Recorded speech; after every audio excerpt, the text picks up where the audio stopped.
프로 스포츠 세계에서 선수들에게 큰 문제가 될 수 있는 것 중에 음주운전이나 과거에 학폭 관련된 일이 이제 드러날 때입니다. 그런데 이 프로 선수들을 영구 제명시키는 그런 사안은 승부 조작에 관여한 것이 드러날 때입니다. 승부 조작에 참여할 때 이제 받는 금액이 너무나 큰 금액이니까 선수들이 유혹을 많이 받습니다. 다윗의 범죄는 너무나 크고 심각해서 프로 선수들이 승부 조작을 해서 영구 퇴출되는 이제 그런 것처럼 하나님 나라에서 퇴출될 수 있었습니다. 그런데 다윗은 회개하고 하나님도 다윗을 용서하셨습니다. 그런데 아주 무겁고 심각한 징계를 이제 받게 하십니다. 다윗은 회개하고 징계를 받으면서 그의 믿음이 다시 살아나요. 하나님과 관계가 회복됩니다. 이것이 가능할 수 있는 이유는 하나님의 크신 은혜 때문이죠. 하나님께서 다윗에게 베푸신 은혜와 사랑이 오늘 우리들에게 소망과 위로와 용기를 줍니다. 이 시간 우리가 어떤 절망과 침체와 어두운 가운데서 있더라도 이 하나님의 은혜를 의지해서 회복이 되고 승리를 누리시기 바랍니다. 다윗은 밧세바와 간음하고 그의 남편 우리아를 죽인 후에 약 1년 동안은 아무 일 없이 지냅니다. 그런데 어느 날 하나님이 나단 선지자를 다윗에게 보내서 나단이 한 가지 이야기를 해요. 어떤 부자가 있었는데 손님이 와서 그 대접을 해야 되는데 가난한 사람의 양 한 마리를 빼앗아서 대접을 했다고 그 이야기를 합니다. 그러자 다윗이 의분을 터뜨리면서 그 사람은 반드시 죽어야 된다고 합니다. 나단이 당신이 바로 그 사람이라고 말합니다. 그때 다윗은 내가 여호와께 죄를 범했다고 고백합니다. 그러자 나단은 다윗에게 하나님이 당신을 용서했기 때문에 죽지 않을 거라고 말합니다. 그렇지만 태어날 아기가 이제 죽게 될 것이라고 말합니다. 오늘 말씀은 죽어가는 아기를 두고 이 다윗이 어떻게 하는가 하는 것과 또 하나님께서 다윗에게 어떤 큰 은혜를 베풀어 주시는가 하는 것을 살펴보겠습니다. 먼저 그 용서하지만 징계하는 이유가 뭐냐 하는 겁니다.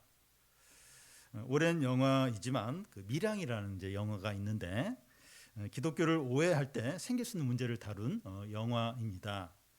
핵심이 되는 내용이 뭔가 하면 한 교회에 이제 교인들 사이에 일어난 이제 어떤 문제인데 한 남자 교인이 그 여자 교인에게 큰 죄를 짓습니다.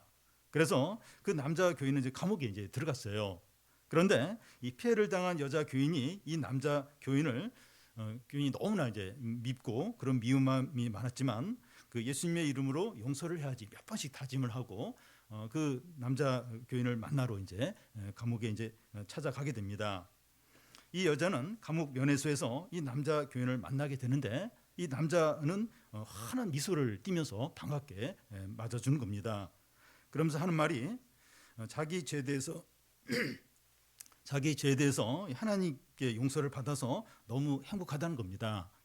그러면서 피해자인 이 여자에게 진심으로 사과하거나 미안한 말을 하지 않는 겁니다. 피해자인 본인은 너무 고통스러워하는데 이 가해자는 하나님 용서를 받았다고 하면서 기쁘게 잘 지내는 걸 보면서 이 여자가 너무 괴로워하는 거예요. 그러면서 이렇게 교회 신앙도 떠나면서 어떤 타락하는 그런 삶으로 이렇게 나아가게 됩니다. 오늘 우리가 이제 이 말씀을 보면서 하나님의 용서를 받았다고 할 때 그 용서를 받으면 아무런 징계가 없는가 아니면 용서를 받아도 징계를 그대로 받아야 하느냐 하는 겁니다. 다윗의 경우를 보면 그 남편 있는 여자와 간음했고 그 여자가 임신하자 그 임신을 덮으려고 몇 번 시도했다가 실패를 하자 청부살인해서 그의 남편을 죽였습니다. 이런 다윗에게 이제 선지자를 통해서 하나님께서 그의 죄를 이제 지적하자 다윗은 바로 자기 죄를 고백합니다. 하나님은 그런 다윗을 용서하셔서 바로 죽지 않게 했습니다. 그런데 하나님 다윗에게 여러 가지 징계를 말씀해요. 다윗의 집안에 칼이 떠나지 않게 되고, 그러니까 다윗은 한 사람을 죽였어요. 근데 자식 여러 명이 3명 기록에 나와 있는 3명이 이제 죽게 되고, 또 다윗의 아내들이 대낮에 다른 사람에게 넘겨져서 동침을 하는 그런 일이 이제 일어나게 되고, 또 밧세바와 다윗 사이에 태어난 아기가 죽게 됩니다. 하나님은 죄를 용서하지만 징계를 받게 하십니다. 그 이유가 무엇입니까? 하나님의 원수들에게 비방거리를 주었기 때문입니다. 만약에 다윗이 회개했다고 하나님께서 아무런 징계도 내리지 않으면 하나님의 거룩함과 의로움이 크게 손상을 입게 됩니다. 다윗 때문에 하나님도 불의하고 거짓된 분으로 여겨지는 겁니다. 그래서 이 다윗의 죄악에 대해서 징계를 하심으로 하나님의 거룩함과 의로움을 나타내시는 거죠. 다른 하나의 이유는 다윗에게 이제 징계가 유익하다는 겁니다. 다윗에게 징계가 없으면, 징계가 없이 그냥 이제 넘어가 버리면 다윗이 반복해서 이런 죄를 지을 가능성이 많습니다. 다윗은 약해요. 이 특히 여자 문제, 어떤 성적인 부분에서 약합니다. 그러니까 사울에게 쫓겨 다니면서도 막 부인을 막 둘 셋씩 이렇게 그럴 정도로 어쨌든 좀 약하고 그래 만약 이걸 그냥 넘어가면 또 이제 이런 어떤 성적인 유혹에 빠질 가능성이 이제 많았던 겁니다. 그리고 징계를 통한 영적인 유익을 얻지 못하게 돼요. 사람은 이제 어렵고 힘들 때 자기를 돌아봐요. 참된 것을 생각하고 하나님을 찾는 기회가 됩니다. 그래서 어쨌든 이런 징계를 통해서 다윗은 영적으로 큰 유익을 이제 얻게 됩니다. 그러기 위해서 이제 이 징계를 이제 허락을 하신 거죠. 하나님께서 여러 가지 이제 징계를 말씀하시는데 이 첫 번째가 밧세바가 낳은 아기가 이제 죽는다는 겁니다. 부모에게 가장 중요한 일은 자녀에 관한 겁니다. 어린 자녀가 아프면 이제 부모는 모든 걸 중단하고 자녀를 이제 돌보게 됩니다. 잠이 많은 부인들도 아기가 아프면 밤을 꼬박 새웁니다. 남편이 아프면 별로 이제 신경을 안 쓸 수 있는데 아기가 아프면 뭐 밤에 몇 번씩 깨면서 이제 돌봅니다. 특히 어린 자녀일 때 부모는 그 아기에게 모든 걸 집중합니다. 15절 중간을 보면 우리아의 아내가 다윗에게 낳은 아이를 여호와께서 치심에 심히 앓는지라. 이 밧세바라고 하지 않고 우리아의 아내라고 이렇게 하는데 이 아기가 범죄를 통해서 태어난 아기라는 것을 강조하기 위해서입니다. 그 14절 끝에 보면 그 나단 선지자가 하나님 말씀을 전하는데 이 당신이 낳은 아이가 반드시 죽는다고 합니다. 이 말씀대로 우리아의 아내가 이제 아기를 낳자 하나님 그 아이를 쳐요. 그러자 그 아이가 심히 앓는 겁니다. 밤에 막 잠 안 자고 계속 울고 열이 막 불덩이 같이 하고 막 토하고 막 설사하고 애가 그러니까 앓는 겁니다. 일주일 동안 밤낮을 가리지 않고 이런 애가 이제 아기가 이제 고통스러워하는 거예요. 하나님이 이 아기를 죽이려고 이제 하시는 거죠. 왜 이런 일이 일어났습니까? 다윗이 큰 죄를 졌고 하나님께서 아기를 죽일 것이라고 말씀하셨고 실제로 이제 이렇게 죽게 이제 하시는 거죠. 이 모든 것이 사실이고 이제 하나님 말씀대로 이게 진행이 이제 되고 있는 겁니다. 다윗은 아무것도 할 것이 없고 절망과 두려움과 탄식 가운데서 이 모든 걸 받아들일 수밖에 없습니다. 자기가 죄를 졌고 하나님은 또 이 아기를 이렇게 죽을 거라고 말씀하셨고 또 실제로 그 말씀대로 애가 이제 죽어가는 겁니다. 이 상황에서 다윗이 할 게 없는 거예요. 아무것도 할 게 없는 겁니다. 보통 이런 경우에 체념하고 자포자기하고 낙심할 수밖에 없습니다. 그런데 다윗은 어떻게 하고 있습니까? 16절, 17절을 한 절씩 교독하겠습니다. 다윗이 그 아이를 위하여 하나님께 간구하되 다윗이 금식하고 안에 들어가서 밤새도록 땅에 엎드렸으니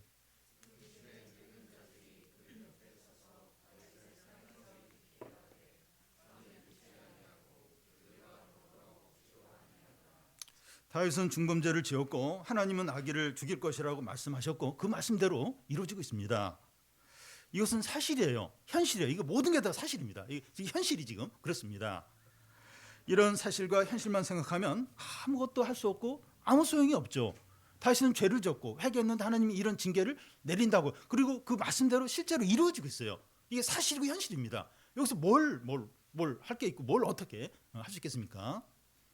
그런데 이 모든 것이 사실임에도 불구하고 다윗은 아기가 태어나서 아프기 시작한 그날부터 방 안에 들어가서 안 나오고 금식하면서 밤낮 부르짖으며 기도합니다.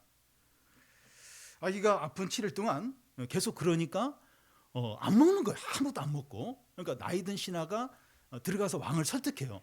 그래서 좀 먹으라고 안 먹는 거예요. 안 먹고 계속 잠을 안 자고 부르짖으며 통곡하며 기도하는 겁니다. 다윗이 아기를 살려달라고 부르짖는 것은 염치 없는 거 아닙니까? 그렇게 죄를 짓고 나서 양심이 있지 어떻게 아기를 살려달라고 할 수 있느냐?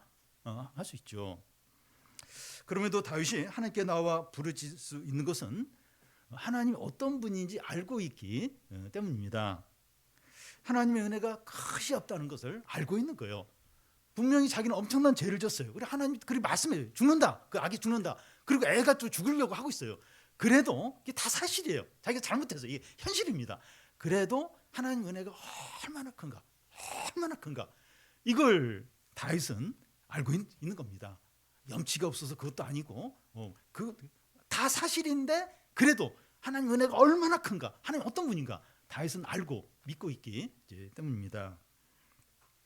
22절 중간에 보면 다윗이 왜 이제 자기가 하나님 앞에 부르짖었는가 그 이유를 이제 설명하는데 혹시 여호와께서 나를 불쌍히 여기사 아기를 살려 주실지 누가 알겠는가 생각했기 때문이라는 겁니다. 아니 자기는 큰 죄를 졌고 하나님 그래서 이렇게 아기가 죽는다고 말했고 아기가 죽고 있는데 혹시 하나님이 살려주시지 않을까? 하나님은 굉장히 은혜가 많고 하나님은 크시기 때문에 혹시 이렇게 살려주지 않을까? 그걸 붙들고 이제 기도를 이렇게 하고 있다는 겁니다. 이것이 이제 하나님의 은혜를 이제 붙드는 거죠. 우리가 하나님께 나아가는 것은 어떤 사실들, 우리가 잘한 거, 못한 거 이런 걸 근거해서가 아니라 풍성하고 넘치는 은혜를 의지해서 나아가는 겁니다. 사실 엄청나게 잘못해서 큰 죄를 짓고 뭐 현실은 뭐 전혀 그 가능성이 없어요. 또 말씀을 들어도 말씀이 너는 벌 받을 거야 그런 말씀을 하시는 것 같아요. 그러니까 모든 상황이 최악이에요. 최악. 모든 게 사실이고 현실이고 최악으로 치닫고 그래도 이 하나님의 은혜가 얼마나 풍성한가, 하나님의 긍휼이 얼마나 풍성한가, 그걸 이렇게 믿고 그걸 의지해서 나아가는 겁니다. 이렇게 어떤 상황과 내가 잘못하고 이걸 근거해서 내가 염치가 있지. 이러면서 이제 이렇게 하나님께 나아갈까 말까 그렇게 하는 것이 아니라 다 맞아요. 다 맞아요. 잘못했고 뭐 이렇게 안 될 것 같고 그렇다 할지라도 하나님의 은혜와 긍휼이 얼마나 큰가 그걸 이제 믿고 그걸 의지해서 이제 하나님께 나아가는 거죠. 그런데 이 아기가 이제 7일 만에 죽게 됩니다. 신하들이 어떻게 합니까? 18절 19절을 한 절씩 교독하겠습니다. 이래 만에 그 아이가 죽은지라 그러나 다윗의 신하들이 아이가 죽은 것을 왕에게 아뢰기를 두려워하니 이는 그들이 말하기를 아기가 살았을 때 우리가 그에게 말하여도 왕이 그 말을 듣지 아니하셨나니 어떻게 그 아이가 죽은 것을 그에게 아뢰 수 있으랴 왕이 삼심하시리로다 함이라.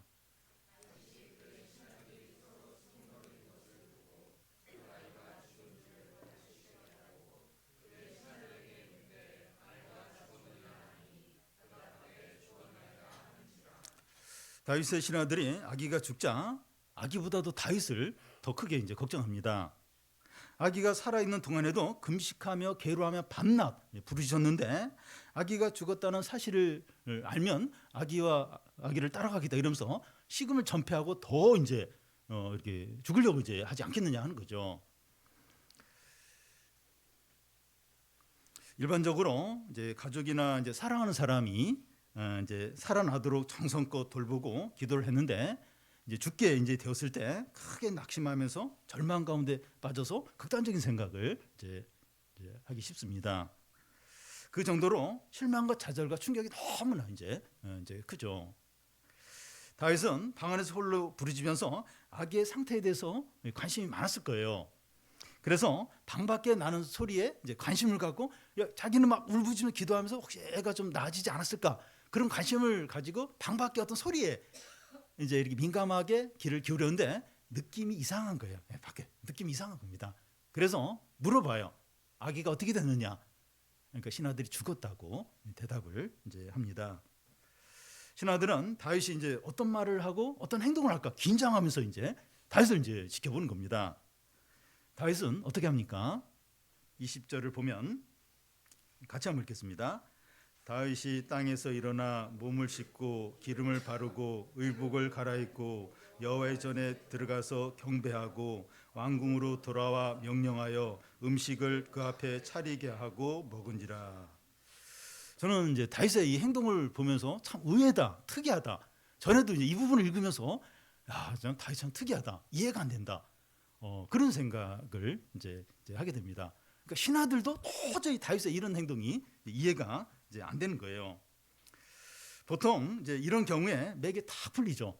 너무 이제 힘들어하면서 신자라 할지라도 일시적이긴 하지만 기도하고 싶지 않고 예배드리고 싶어하지 않고 이제 그런 마음이 이제 들 수 있습니다. 마음이 너무 상하고 하나님에 대해서 실망이 이제 들기 때문이죠. 그렇게 기도를 했는데 이제 이게 안 됐을 때 너무 실망이 크죠. 근데 다윗은 정반대로 하고 있어요. 아기가 죽었다는 소식을 듣자 엎드렸던 자리에서 몸을 일으킵니다. 여기 몸을 씻는다고 하는데 이제 세수하는 거예요. 그래서 이제 목욕하고 세수하고 여기 기름을 바른다고 했는데 화장품을 바르는 거예요. 그리고 젤로 머리도 이제 이렇게 해서 머리도 만지고 그렇게 하는 겁니다. 의복을 갈아입었다고 하는데 그동안 베옷을 입고 막 엎드려서 막 통곡했는데 베옷을 벗고 평상시 입는 좋은 옷으로 갈아입는 겁니다. 그런 후에 여호와의 전에 들어가서 경배를 해요. 그러니까 이렇게 막 기름 바르고 새 옷을 입은 이유가 이제 하나님께 나아가기 위해서, 예배드리기 위해서 이렇게 이제 몸도 씻고 옷도 이렇게 갈아입고 머리에 기름도 바르고 그렇게 했던 겁니다. 이게 뭔가 하면 뭔가 하나님께 경의를 표하는 거예요. 하나님을 인정하는 어떤 그런 자세로 이렇게 바로 예배하러 이제 간 겁니다. 자기가 너무나 원하고 가장 중요하게 여긴 것에 대해서 하나님이 주인이시다, 하나님이 뜻대로 하셨구나, 그걸 진정으로 인정을 하고 있는 겁니다. 그리고 다윗이 하나님의 전에서 이제 왕궁으로 돌아와서 음식 준비를 하라고 이렇게 명령합니다. 그래서 음식을 준비하게 해놓고 그걸 이렇게 배부르게 이제 먹습니다. 7일 동안 이제 잘 못 먹었으니까 애가 죽었다는 소식을 듣고 이제 음식 좀 준비하라고 해서 그걸 또 이제 배부르게 이제 먹는 겁니다. 다윗의 신하들은 다윗의 이런 행동 이해가 안 됐어요. 도저히 이해가 안 됐습니다. 우리도 이해가 안 되잖아요. 애를 그래 했는데 애가 죽었다는 소식을 듣자마자 이제 음식 준비하라서 음식을 배부르게 먹고 막 기름도 바르고 씻고 바로 가서 또 하나님께 이렇게 예배드리고 이해가 안 됩니다. 그래서 다윗의 신하들이 왜 이렇게 행동했는지 물어봐요. 왜 이렇게 묻습니다. 21절에서 23절까지 한 절씩 교대하겠습니다. 그의 신하들이 그에게 이르되 아기가 살아있을 때는 그를 위하여 금식하고 우시더니 죽은 후에는 일어나서 잡수시니 이 일이 어찌 됨이니까 하니.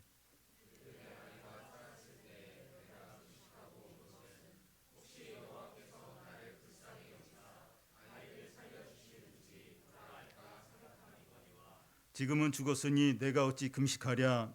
내가 다시 돌아오게 할 수 있느냐. 나는 그에게로 가려니와 그는 내게로 돌아오지 아니하리라 하니라. 다윗의 이 말에서 느낄 수 있는 게 다윗은 기도하면서도 이 하나님의 주권을 전적으로 인정을 이제 하고 있는 겁니다. 그러면서 자기 자랑 하나도 없어요. 또 이 아기가 죽는다고 하나님 말씀하셨음에도 불구하고 은혜만 붙들고 오직 하나님의 은혜만 붙들고 간절히 기도한 겁니다. 내가 죽었어요. 그렇게 기도했는데 죽었어요. 그걸 또 인정을 하는 거야. 인정하기 어렵잖아요. 그렇게 기도하고 아기인데 그래도 내 그 아들인데 내 아이인데 근데 인정을 하는 거예요. 아주 인정하고 거기에 이 표현이 좀 뒤끝이 없다 그럴까요? 그 정도로 그렇게 이제 이렇게 하고 있습니다. 다윗이 상식과 갈래를 깨는 행동을 한 것은 그가 괴짜이거나 또 악의를 잊고 충격을 받아서 정신 이상이 이제 생겼거나 어떤 이단적인 신앙을 갖췄기 때문이 아닙니다. 그는 누구보다 하나님을 잘 알아요. 또 잘 믿고 인격적이고 살아있는 신앙을 갖고 있습니다. 하나님의 풍성한 은혜를 의지하고 하나님의 주권을 인정하고 자신의 한계를 아는 겁니다. 저는 참 이 부분에 있어서 이렇게 물론 보는 시각이 좀 다를 수 있지만 참 이 다윗이 진짜 믿음이 좋구나. 진짜 하나님을 잘 아는구나. 그리고 자신의 한계를 잘 인정하는구나. 하나님의 주권을 철저하게 인정하는구나. 참 그런 믿음을 가졌구나 하는 걸 여기서 이제 느낄 수 있습니다.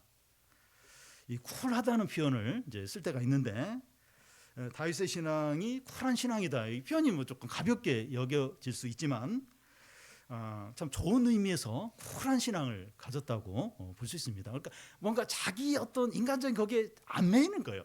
그러니까 매일 수도 있는 그런 부분인데도 거기에 안 매이고 신앙 때문에 참 이렇게 뭐랄까 참 이렇게 신선하다고 할 수도 있고 참 새롭다고 할 수도 있고 좀 놀랍다고 할 수 있고 뭐 군더더기도 없고 막 이렇게 뭐 그런 것도 없고 너무 깔끔하고 분명하고 어떤 그런 어떤 쿨한 좋은 의미에서 쿨한 신앙을 가진 다윗이다 이런 생각을 이제 하게 됩니다. 실제적이에요. 살아있고 자유롭고 능력 있고 적용이 되는 신앙입니다.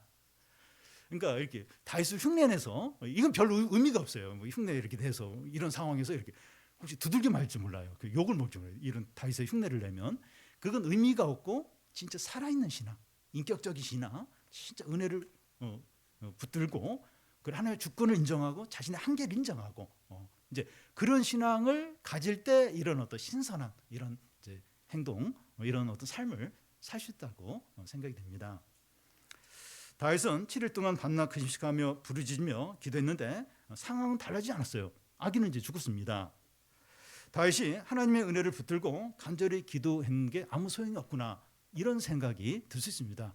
그냥 이렇게 다윗이 해프닝 한 거지 한번 이렇게 그렇게 한 거지. 다윗이 그런 믿음을 가졌어도 뭐 아무 소용이 없네 이러고 이제 끝날 수도 있습니다. 이런 상황에서 가장 고통스럽고 힘든 사람은 아기의 엄마 바세바입니다. 자기의 전 남편 우리아가 전쟁터에서 죽었고 이번에는 아기가 이제 태어난 지 7일 만에 죽었습니다.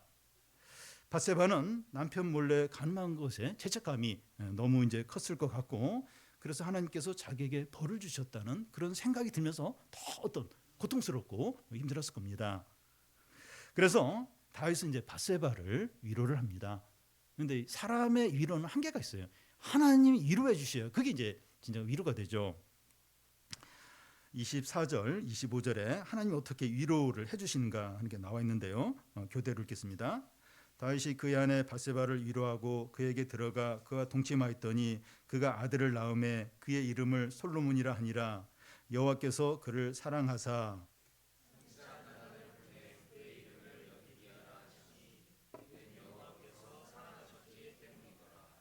바세바의 가장 큰 고통은 아기를 잃은 것이기 때문에 그에게 진정한 위로가 되려면 아기가 다시 태어나야 하는 거죠.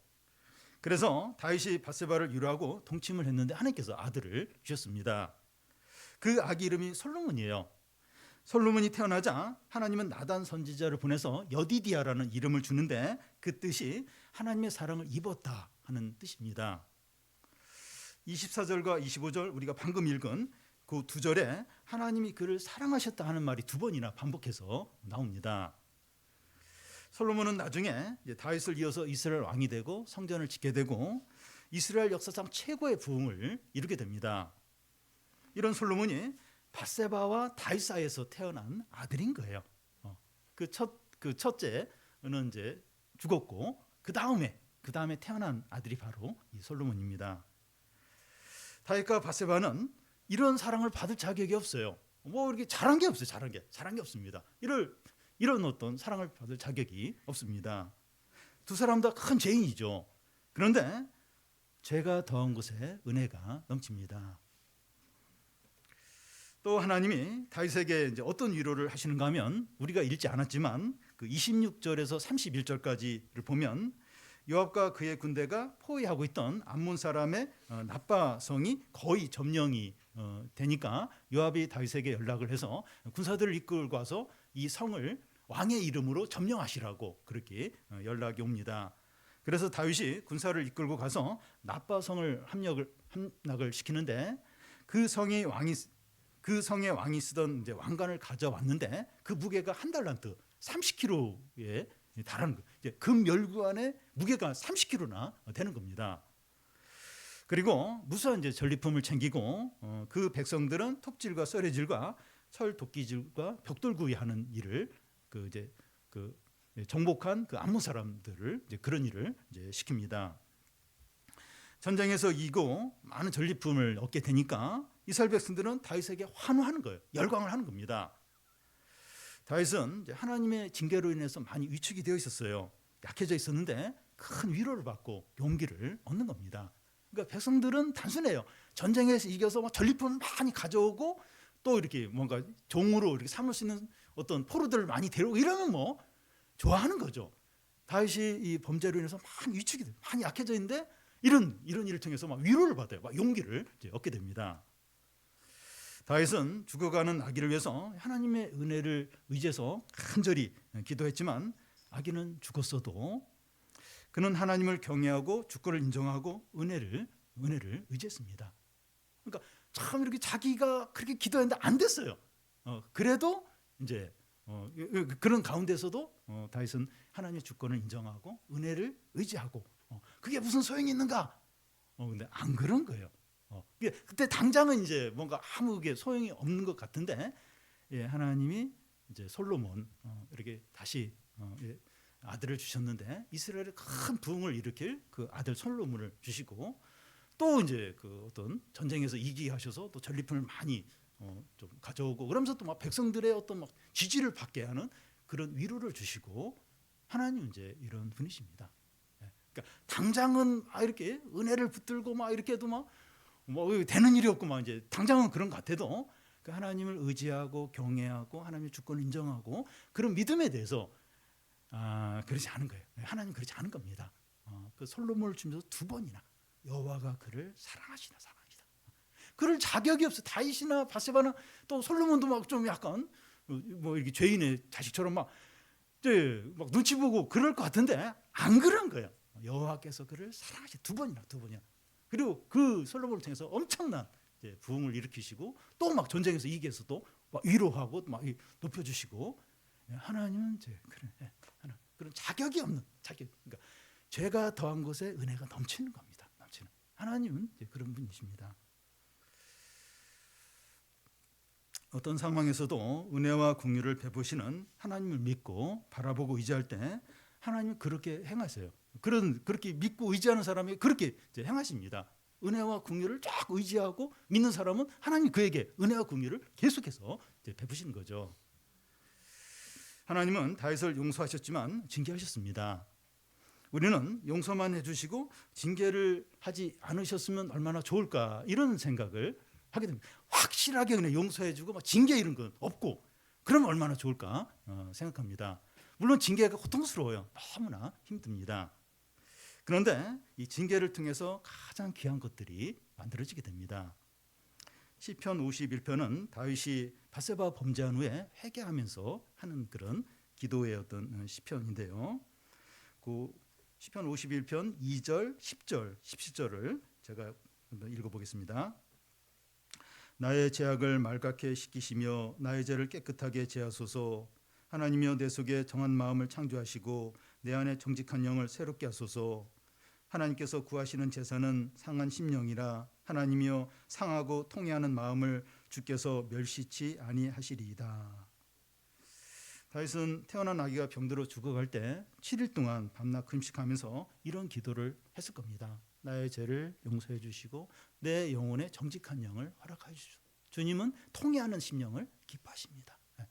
만약에 이런 어떤 그 사랑하는 그 아들이 이렇게 죽어가는 그런 기간이 없었으면 이런 기도를 하지 못했을 거예요.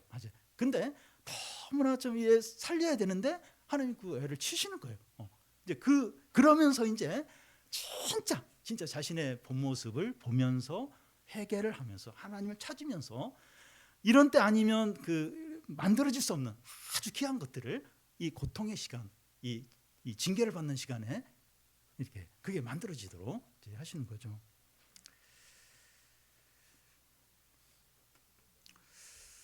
우리는 어려울 때 진지해지고 고통 가운데 있을 때 참된 것을 찾고 망하게 되었을 때 하나님을 찾습니다. 우리에게 아픔이 있고 속상한 일이 있고 낙심이 되고 두려운 일들이 다 있습니다. 우리에게 그런 일이 없는 사람 없습니다. 예, 다 마음이 너무 상하고 두렵고 힘들고 그런 일들이 다 있습니다. 오늘 그 한 청년이 주보에 이제 글을 썼는데 청년부 집회 때 은혜 받은 것도 나누고, 그리고 요즘 크리스찬 청년들이 뭘 지금 고민하는가 힘들어하는가를 대표해서 잘 표현했다고 생각이 됩니다. 너무 힘든 거예요. 가진 것도 없고 또 이렇게 자신 있는 것도 없고, 근데 너무 이제 모든 게 어렵고 뭐 쉬운 게 하나도 이제 없는 겁니다. 너무 마음이 힘들죠. 너무 낙심이 되죠. 어렵죠. 그래서 이제 하나님 좀 이렇게 모든 거 잘 주시고 잘 나가게 하시고 또 뭐 이렇게 원하는 거 다 되게 하시고 그게 이제 축복이고 이제 그렇게 해줬으면 좋을 것 같아요. 근데 문제는 뭔가 하면 그러면 이제 기도할 일이 없는 겁니다. 진짜 이렇게 참 하나님께 간절히 나아가고 이렇게 부르짖고 이렇게 진리를 찾고 하나님의 뜻을 구하고 이럴 일은 없는 겁니다. 저도 이제 이렇게 목회를 하면서 이렇게 뭐 다 좋은 일만 있으면 저도 뭐 너무 이렇게 해피할 것 같은데 안 그런 겁니다. 안 그런 거예요. 그래서 힘드니까 더 이제 기도하게 되고 하나님 찾게 되고 회개하게 되고. 그러니까 참 이렇게 우리에게 이제 어떤 아픔들, 상처들, 어떤 불행으로 여겨지는 일들, 뭐 되는 일이 없는 것들, 이게 사실 좀 없으면 좋겠는데 어떤 이런 기간이 이렇게 좀 하나님께 나아가고 말씀을 봐도 진짜 간절하게 보게 되고, 그리고 또 다른 사람을 돌아보게 돼요. 그러니까 진짜 내가 힘드니까 좀 이렇게 또 다른 어떤 어려움을 가진 분들의 그게 이제 이해가 되는 겁니다. 그리고 이제 이렇게 그들을 위해서 이렇게 좀 기도도 하게 되고 이렇게. 그러니까 참 이렇게 힘들 때, 어려울 때, 없을 때, 이때 참 귀한 것들이, 아름다운 것들이 만들어집니다. 그래서 하나님이 이 다윗을 용서하셨지만 무서운 징계, 너무 이제 큰 징계를 주신 겁니다. 근데 그런 과정을 통해서 진짜 귀한 것들이 이제 만들어지게 됩니다. 우리가 좀 이렇게 힘들 때, 우리 청년들도 많이 힘든데 좀 참된 것을 찾고 진리를 붙들고 하나님의 뜻을 구하고 진짜 좀 전적으로 좀 은혜를 붙들고 그래서 좀 하나님을 경험하고 우리 믿음도 더 성장하고 또 약한 사람들도 도와주고 또 교회도 부흥하는 그런 기회가 되기를 바랍니다.